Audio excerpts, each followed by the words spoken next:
Assalamualaikum warahmatullahi wabarakatuh, kembali lagi dengan Budia. Oke, hari ini kita sudah masuk subtema 2 ya. Kita akan masuk ke pembelajaran 1. Seperti biasa, sebelum kita mulai pembelajaran hari ini, alangkah baiknya kita berdoa terlebih dahulu. Agar apa? Agar ilmu yang kita pelajari hari ini bermanfaat dan barokah untuk kedepannya. Berdoa di tempat, dimulai. Berdoa selesai. Oke, siapkan buku paketnya, siapkan buku tulisnya, siapkan alat tulisnya, kita mulai belajar. Hari ini kita lanjut ke slide berikutnya. Hari ini kita kan belajar apa saja ya? Bentar. Ini Budia geser dulu. Nah, hari ini kita kan belajar apa saja ya? Yang pertama adalah mengetahui 3 wujud benda. Jadi benda itu tuh secara indera perabanya tuh wujudnya tuh bentuknya seperti apa? Yang kedua adalah mengetahui 3 jenis benda gas, 3 tempat ya, sekitar itu. Selanjutnya adalah mengukur panjang suatu benda dengan satuan berbeda. Sama menentukan. Yang terakhir adalah mengetahui alat ukur ketinggian pada pesawat. Oke, kita lanjut ke slide berikutnya. Silakan kalian buka bukunya halaman 60, sudah dibuka. Di situ ada bagan. Bagan itu kayak kotak-kotak pemetaan gitulah. Nah, bagannya ini judulnya adalah wujud benda itu terbentuk dari apa saja. Yang pertama adalah benda padat. Yang kedua adalah benda cair. Yang ketiga adalah gas. Oke, kemudian mulai dari yang gas lagi. Benda padat dulu ya. Warnanya. Nah, oke. Benda padat itu contohnya pembentuk benda padat itu bisa banyak sekali. Bisa kayu, bisa beton, bisa semen, bisa bata, atau batako. Nah, seperti itu. Jadi ciri benda padat itu apa? Dia tuh solid. Solid itu apa? Enggak banyak. Pokoknya kaku. Dipegang tuh mantep. Gitu. Salah satu ciri benda padat. Kemudian yang benda cair, contohnya apa? Yang pertama ada minyak goreng, baik jelantah maupun baru, itu wujudnya benda apa? Cair. Kemudian apalagi? Oli, apalagi? Air. Apalagi? Sabun cair. Apalagi? Apalagi kira-kira? Darah juga cair, tapi kalau darah itu kalau dia nggak stabil ini dia bisa padat. Kemudian minyak goreng, oli, air, sabun cair, sirup. Benda cair tuh banyak wujudnya. Kemudian yang gas, Budiah akan memberikan penjelasannya di slide berikutnya. Oke, nah ini yang gas. Yang pertama ini contohnya atau jenisnya adalah LPG. Nah, yang di sebelah kiri ini adalah LPG untuk industri restoran. Jadi yang skala besar. Jadi karena restoran atau hotel ya. Jadi kan di hotel itu yang dimasak banyak. Kalau ada kalian tahu pemanas air, kalau kamar mandi itu ada water heaternya, itu biasanya ada yang menggunakan gas seperti ini. Nah, karena hotel itu yang digunakan banyak, maka dari itu mereka menggunakan yang ukuran 40 kilo. Nggak kelihatan.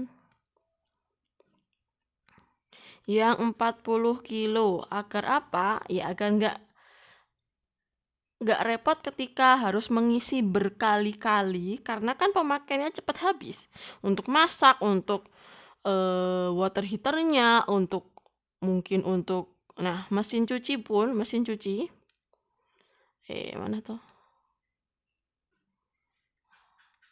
Mesin cuci yang sistem pengering, kalau kalian pernah lihat di laundry yang mesin cuci seperti ini atau yang tutupnya kotak seperti ini. Nah, tapi nggak ada ininya ya. Nah, ini kan fungsinya untuk pengering. Beberapa laundry itu mengeringkan bajunya dengan bantuan gas LPG ini tadi juga. Nah, tapi biasanya kalau yang laundry itu pakainya yang biru ini, yang lebih kecil lagi. Tapi kalau di hotel pakainya yang ini ya. Dan ini ada beberapa ukuran. Ada yang ini yang warna merah ini tuh, merah tua, ada yang warna biru. Kita tanya yang ini ya. Ada yang ungu, ada yang pink, ada juga yang hijau, yang gas melon yang ukurannya 3 kilo. Kita lanjut ke slide berikutnya. Nah, yang kedua ini namanya jenisnya adalah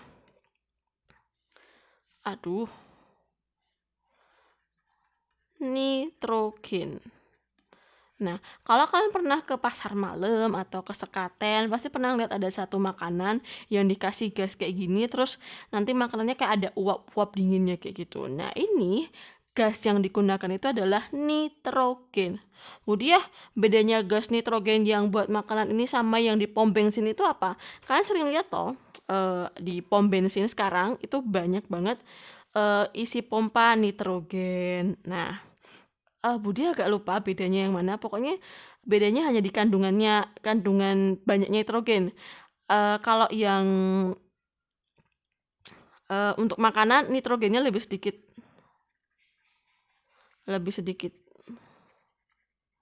Kalau yang untuk nitrogen isi pompa ban itu sepertinya lebih banyak kadarnya. Jadi kayak gitu ya bedanya. Next. Nah, kiri dan kanan ini beda ya. Kalau yang kiri yang ada balonnya ini namanya helium. Biasanya di tabungnya itu ada tulisannya He. Nah, kalau yang agak besar. Kemudian yang ini adalah oksigen. Oke, helium itu gunanya untuk apa? Secara umum itu yang paling banyak fungsinya atau digunakan untuk apa? Untuk mengisi balon gas. Jadi kalau balon itu diisi dengan gas helium, dia biasanya bisa melayang. Jadi bisa terbang. Gitu. Jadi kenapa ada balon yang bisa melayang itu karena di dalam balonnya itu udaranya itu diisi dengan helium. Kemudian oksigen. Oksigen ini biasanya untuk membantu pernafasan seseorang yang sedang mengalami gangguan, entah sakit, entah apa, biasanya menggunakan bantuan oksigen ini. Jadi tadi macam-macam gas ada apa? Yang pertama ada LPG, ada nitrogen, ada helium, dan juga ada oksigen. Jadi itu ya, minimal kalian tahu inilah, oh ternyata macam-macam gas itu ada LPG, nitrogen, helium. Oh satu lagi, kalau kalian menghembuskan nafas di depan kaca, kemudian ada uap airnya itu kira-kira apa? Nah, kalau yang kalian kalau yang kalian keluarkan itu disebut dengan CO2 atau karbon dioksida.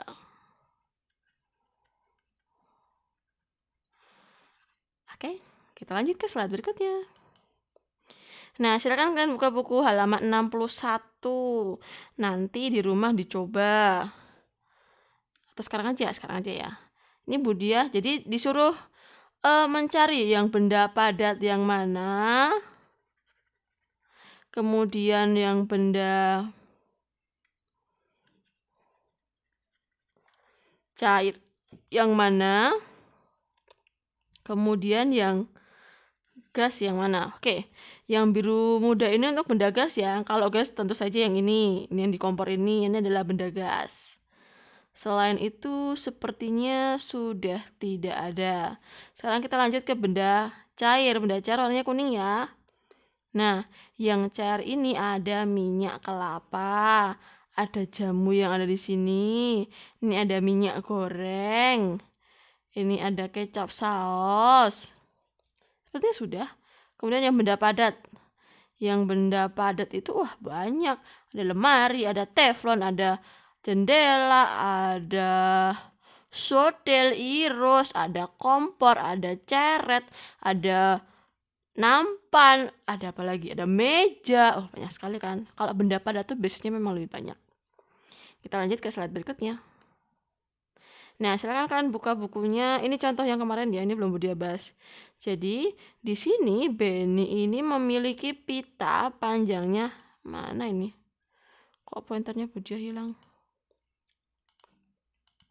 Benny memiliki pita dengan panjang 5 meter 30 cm. Bacanya 5 meter lebih 30 cm. Berapakah panjang pita dalam satuan sentimeter? Oke. Ketika satuan yang ditanyakan itu sudah sentimeter, berarti kalian nggak usah bingung. Itu didiemin aja. Kita fokus ke yang belum sama. Nah, ini masih tulisannya M, kita samakan ke sentimeter dulu. Oke, sekarang kita lanjut ke slide berikutnya untuk lihat tangga satuan panjang. Nah, sebelah kanan ini. 1 meter itu sama dengan berapa titik-titik senti. Kita lihat tangganya ya, 1, 2. Ingat, turun 1 tangga di nolnya tambah 1. Turun 2 tangga berarti nolnya tambah 2. Berarti 1 meter itu sama dengan 100 cm. Ini adalah patokannya ya. Patokan.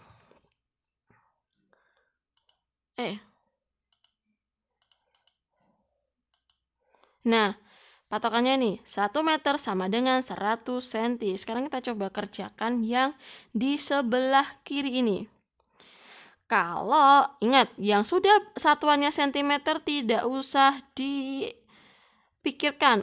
Diemin aja, ya. Oke, kita masuk ke soal yang nomor 6. Di sini ya. Di sini deh. Nah, nomor 6, itu ada 2 meter plus, kok plus toh? 2 meter lebih 45 cm. Mau dijadikan dalam satuan senti. Ingat, 1 meter sama dengan 100 cm. Kalau misalnya ada soal 3 meter sama dengan titik-titik berapa senti? Sama dengan 300 cm. Oke? Nah, sekarang soal yang nomor 6 ini, 2 meter lebih 45 cm. Berarti 200 ditambah 45 cm. Sama dengan 245. Gampang bukan? 245. Nomor 7. 4 meter lebih 32 cm. 32-nya kita nggak usah pikirin. Kita pikirin yang 4 meter aja. 4 meter kalau dijadikan sentimeter berapa? Berarti kan 400 cm. Ditambah 32 cm. Hasilnya berarti 432 cm. Nomor 8. 8 meter lebih 79. Yang satuannya sudah dalam satuan senti tidak usah dipikirin. Kita mikirin yang satuannya belum sama dengan sentimeter, yaitu 8 meter. 8 meter, kalau kita jadikan sentimeter itu berarti hasilnya berapa? 800 cm ditambah berapa? 79, berarti jawabannya berapa? 879 cm. Nomor selanjutnya, ini Budia ganti dulu kok kayaknya. Nah, nomor 9, 4 meter lebih 8 cm. 4 meter, kalau kita jadikan cm berarti berapa? 400 cm ditambah 8 cm. Ingat, 8 cm ya, berarti hasilnya berapa di sini? 408 cm. Kemudian yang 70 meter lebih 9 cm, itu sama dengan berapa cm? Oke, di sini kita lihat dulu. Tangga satuannya. Biar ini, oke. 70 cm, 70 meter turun ke cm. 1, 2, turun 2 tangga, berarti nolnya nambah 2, 70, tambah nolnya 2, 1, 2, 7.000. 7.000 cm ditambah 9 cm, sama dengan berapa? 7.009 cm. Lanjut. Buka halaman 55. Nah, bantulah Siti menemukan ukurannya. Ini Budia hapus dulu. Yang sebelah sini. Nah.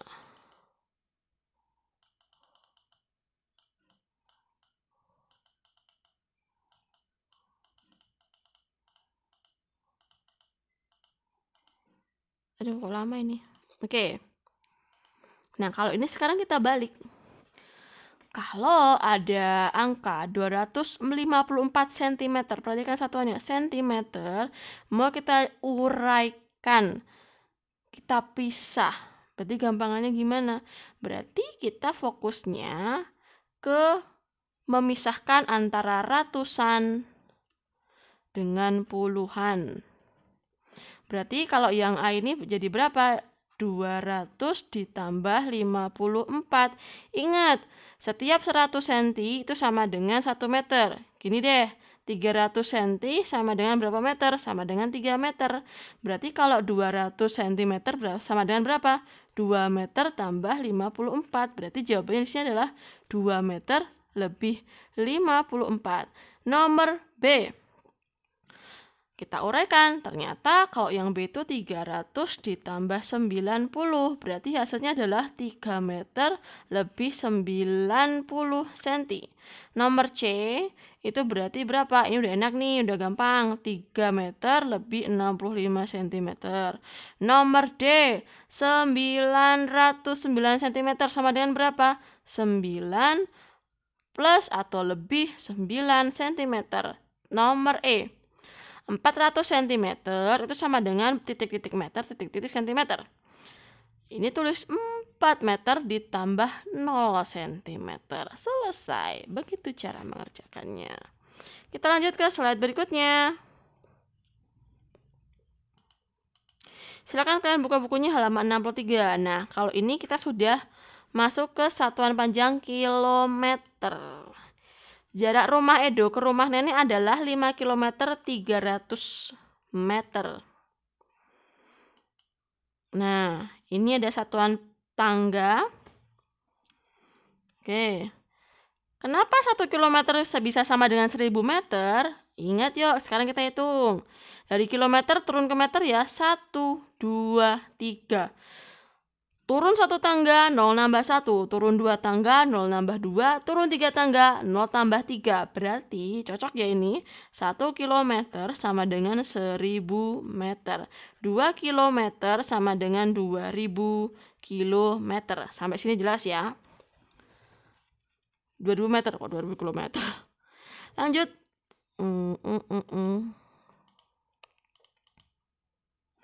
Jarak rumah Edo ke rumah nenek tadi nih, sebentar. Aduh, kok iya belum dihapus. Nah, jarak rumah Edo ke rumah nenek adalah 5 km 300 meter. Silahkan jadikan ke meter. Oke, ingat, tadi 1 km sama dengan 1000 meter. Berarti kalau 5 kilo sama dengan berapa? Sama dengan 5000. Ditambah 300 meter. Berarti jawabannya berapa? 5300 meter. Gampang kan? Next. Jarak yang harus ditempuh Edo dari rumah ke kebun binatang adalah 1523 meter. Berapakah jarak rumah Edo ke kebun binatang dalam satuan kilometer dan meter? Oke. Kalau disuruh mengubah ke satuan kilometer dan meter, berarti kita uraikan ribuan dan ratusannya. Di sini 1532. Kita uraikan, kita pisahkan mana ribuannya, mana ratusannya. Nah, jadinya seperti ini. Jadi ada 1000 dan 532. 1000 meter itu sama dengan 1 kilometer plus 532 meter. Selesai. Gampang kan? Gampang. Lanjut. Nah, di sini ada gambar lagi, disuruh mengerjakan. Rumah Siti ke sekolah ini ada berapa panjangnya? Jaraknya berapa? Siti ke sekolah. Ini rumah Siti. Kemudian ini sekolahnya. Ternyata jaraknya adalah 5 km lebih 100 meter. Kemudian kita diminta menjadikan dalam satuan meter.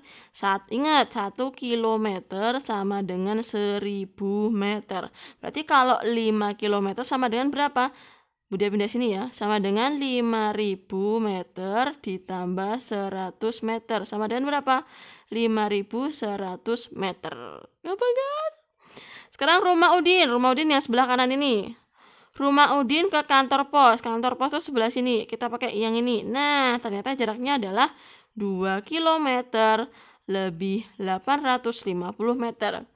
Ini mah udah gampang nih, pasti kalian udah bisa deh. Jarak totalnya berapa kalau dalam satuan meter? Berarti kan 2000 ditambah 850 sama dengan berapa? 2850. Sekarang rumah Siti ke rumah Udin. Jaraknya berapa? Ternyata 6 km lebih 350. Wah, ini udah gampang nih ngisinya. Kira-kira langsung jawabannya kira-kira berapa nih? Jawabannya adalah 6350. Rumah Siti ke pasar. Rumah Siti ke pasar. Jaraknya adalah 6 km lebih 50. Oke, berarti kalau jadikan satuan meter berarti jawabannya berapa? 6.000 ditambah 50 meter. Berarti 6.050 meter. Selesai. Ingat patokannya tuh di sini. 1 km sama dengan 1.000 meter. 1.000 meter sama dengan 1 kilometer. 9 km sama dengan 9.000 meter. 9.000 meter sama dengan 9 km. Gitu ya. Kita lanjut ke slide berikutnya. Oke, siapa di sini yang pernah ngelihat pesawat terbang yang ada di atas kita? Terbang gitu pas siang-siang ada pesawat gitu. Pernah lihat kan ya? Nah, pesawat itu bisa terbang itu di ketinggian tertentu.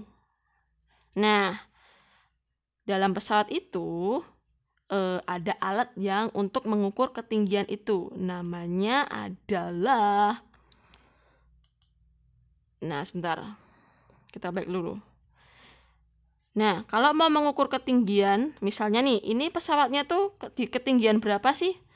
Di ketinggian berapa? Ini bukan halaman 66 ya. Itu ngukurnya adalah dari atas permukaan air laut. Nah, dari sini ke atas. Itu diukur. Kan kita nggak mungkin ya pakai meteran roll diukur dari sini ke sini. Lah, siapa yang mau ngebentangkan? Siapa yang mau narik? Kan nggak ada. Makanya di pesawat itu dipasang alat yang disebut dengan apa ya? Yang disebut dengan... Ntar kita lihat ke slide berikutnya dulu. Biar kayak ini. Nah, kemudian juga ketika kita naik pesawat lagi. Ketika kita naik gunung, siapa yang punya hobi naik gunung itu juga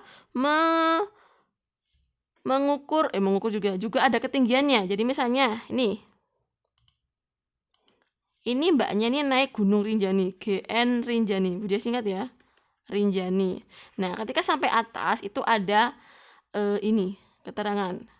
Nah, 3.726 mdpl. mdpl itu artinya meter di atas permukaan laut. Nah, jadi kalau ada 3.726 mdpl berarti ketinggiannya 3.726 meter dari atas laut, dari permukaan laut. Berarti tinggi Gunung Rinjani adalah 3 km lebih 726 meter. Bener kan? Bener dong. Nah, kita lanjut ke slide berikutnya. Nah, alatnya ini namanya adalah altimeter. Duh. Ini mana pulpennya? Jadi, alat yang ada di pesawat ini adalah kokpit pesawat ya. Kokpit pesawat itu menunjukkan beberapa navigasi tertentu. Nah, ini ketika diperbesar. Nah, ini letak altimeternya. Gunanya untuk apa? Mengukur ketinggian yang sesuai dengan pesawat yang sedang digerakkan atau dikemudikan. Karena apa? Pesawat itu berkendara atau bisa dikendarai di ketinggian tertentu. Makanya untuk mengontrol itu digunakan yang namanya altimeter. Nah, altimeternya itu sudah tertanam di mesin kokpit pesawat terbang. Oke? Kita lanjut. Nah, ini adalah altimeter portable. Altimeter portable atau altimeter digital yang bisa dibawa kemana-mana. Altimeter digital. Nah, itu juga digunakan untuk naik gunung. Biar apa? Biar tahu, oh sekarang aku lagi di ketinggian berapa ya. Nah, seperti itu. Oke, kita lanjut ke slide berikutnya. Oh, ternyata sudah selesai materinya. Nah, itu tugas dari Budia hari ini. Silahkan dikerjakan. Kalau sudah selesai, jangan lupa dikirimkan ke Budia jawabannya secara japri. Oke. Budia akhiri pembelajaran hari ini dengan wassalamualaikum warahmatullahi wabarakatuh. See you on my next video. Bye.